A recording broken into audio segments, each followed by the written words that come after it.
5 more detained in Bangladeshi smuggling probe.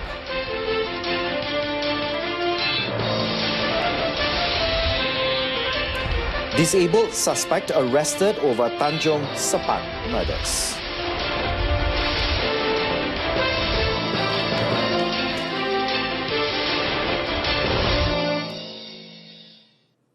A very good evening. Thanks for joining us. You're watching the evening edition of News on 2. I'm ADRIAN SEET. Now, 5 more people, including 2 Immigration Department personnel, have been arrested in connection with the smuggling of Bangladeshi nationals at Kuala Lumpur International Airport. Deputy Prime Minister Datuk Seri Dr. Ahmad Zahid Hamidi said the arrests were made yesterday. Datuk Seri Dr. Ahmad Zahid said 3 individuals in the group, 1 local and 2 foreigners, including a husband and wife, where the husband is a foreigner and the wife is a local.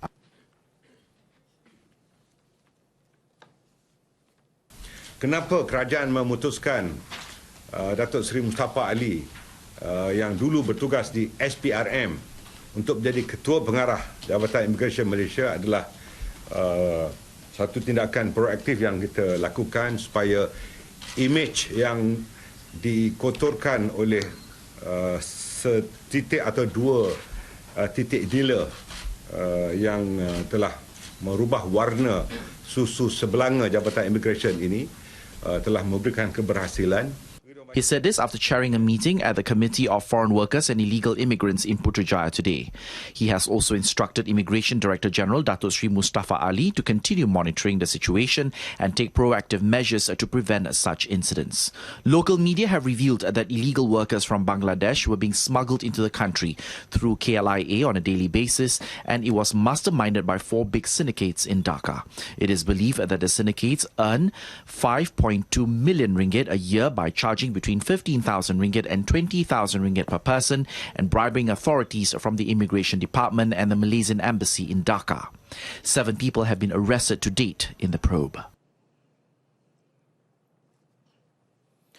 A deaf and mute man in his 30s was arrested early this morning over a fire in Tanjong SEPAT, where 4 murders were also discovered on Wednesday. The 38-year-old suspect's arrest led to police to believe the financial issues he was experiencing were the main motive and trigger behind the incident.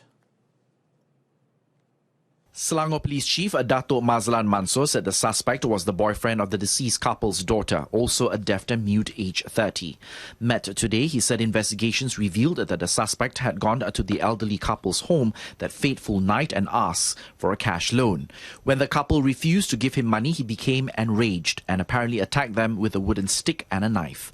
Upon realizing the victims were unconscious, the suspect supposedly overturned the couple's motorcycle parked in the porch and set fire to the fuel sweeping out of its tank. The fire eventually razed the wooden house during the 5 a.m. incident. Dato' Mazlan said the suspect was arrested in Taman Pusat Kepong this morning around 1 a.m. and checks revealed he had no previous criminal records. In the Wednesday incident, an elderly couple and their 2 grandchildren were burned beyond recognition, while a 12-year-old boy was the sole survivor. Police later found slash and stab wounds on 3 of 4 people killed in the incident. The dead were identified as Lim Mai Shak, 68, Chia Ti Nang, 73, and Chua Yan Bin, 3, and another boy who is yet to be positively identified.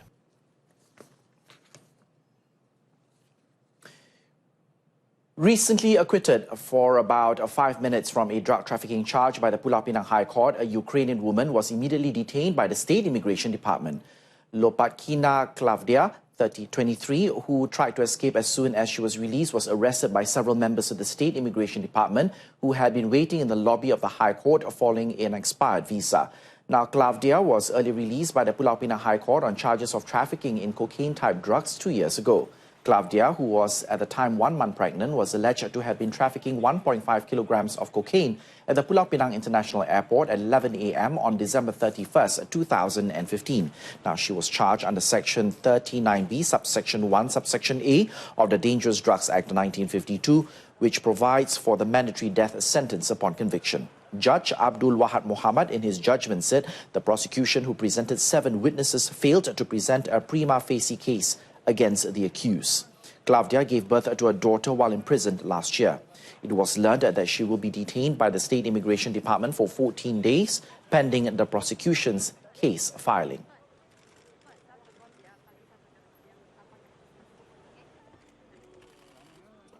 Two men pleaded not guilty in the ICRO Sessions Court in Malacca today to possession of fraudulent medical certificates. Muhammad Yusran Juso, 19, and Muhammad Rahman Omar, 21, who were charged separately, made the plea before Judge Nurma Ismail. Muhammad Yusran, who was a polytechnic student, was charged with 5 counts of possessing fraudulent medical certificates, which were used as genuine in front of Petron Peringgit gas station at 9:10 p.m. on December the 4th. Whereas Muhammad Rahman, who was a storekeeper, was charged with 10 counts of possessing the fraudulent medical certificates, which were used as genuine at a house in Jalan Melati 3, Taman Peringgit Jaya, Malacca at 10:10 p.m. the same day. They were charged under Section 474 of the Penal Code, which carries a maximum 7-year jail sentence and a fine if found guilty. The judge allowed a bail of 20,000 ringgit in one surety for all charges each and set January the 15th for case mention.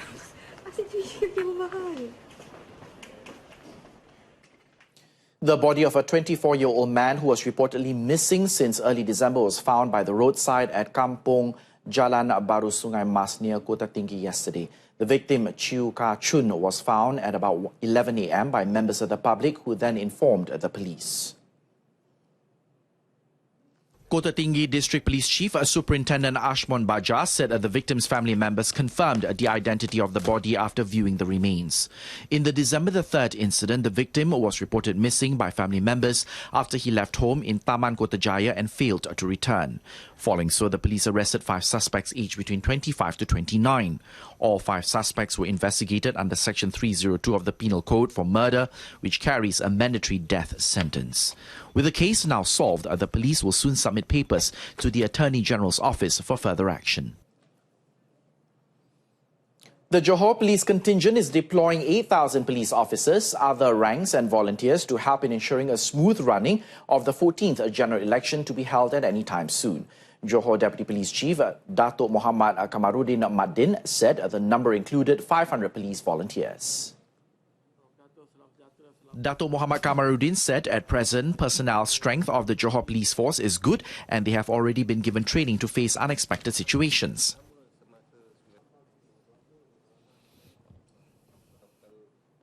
Keseluruhannya kita berpuas hati dengan pelan tindak balas daripada pihak polis apabila berlaku tadi pihak unit bantuan lah berlaku rusuhan dan sebagainya. Kita bila kita minta tadi pelan tindak balas yang kita atur tu memang berjaya lah, berkesan.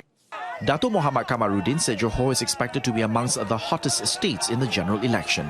He said this after a trial GE14 training for the Johor police contingent at the Johor Bahru Utara District Police Headquarters late last night. The training, which began in the early morning until late last night, was a continuation of a training done previously to test the effectiveness of police planning and action in facing various security and public order threats. Datuk Muhammad Kamarudin said 400 police officers and men from throughout the state attended the training. Coming up, employers to enjoy a 90% discount on direct maid recruitment beginning 2018.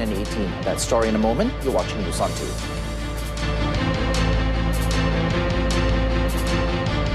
The hiring of foreign maids will be made cheaper when a new mechanism is implemented beginning January the 1st of next year. Deputy Prime Minister Datuk Sri Dr. Ahmad Zahid Hamidi said the new mechanism will incur a cost saving of about 90%. The Deputy Premier said naturally employers will need to pay up to 18,000 ringgit to hire a maid.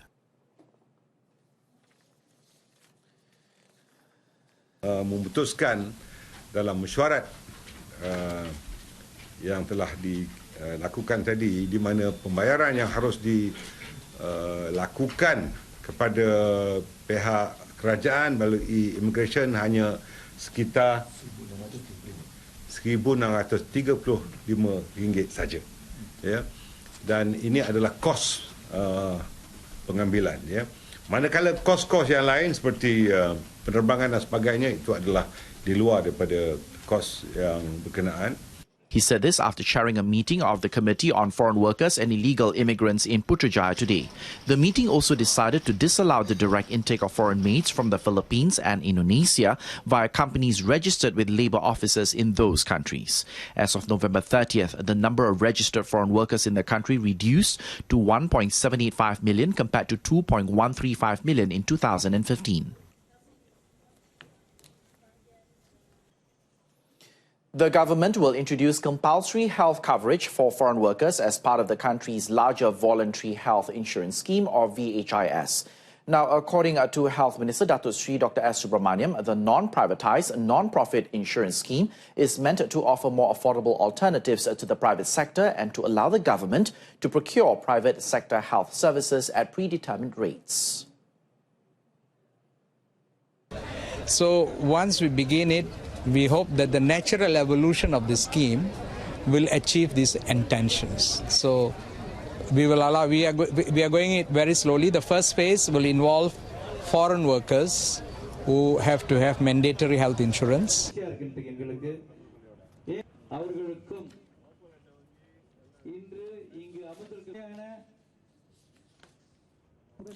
Datuk Sri Dr. Subramaniam said the coverage for the foreigners will be launched in phases beginning in the middle of 2018. The next phase will move to other groups, and after that the scheme will grow at a comfortable pace and will allow the success of the initiative.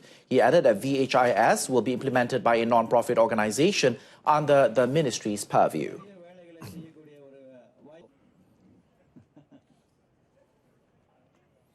A special Umrah licensing scheme, including the introduction of the integrated Manasik monitoring system, or Imams, was fully enforced today on 65 travel agencies accredited with the Muassasah status. This is to better manage pilgrim groups and avoid the occurrence of cheating by travel agencies, which has become rampant the last few years.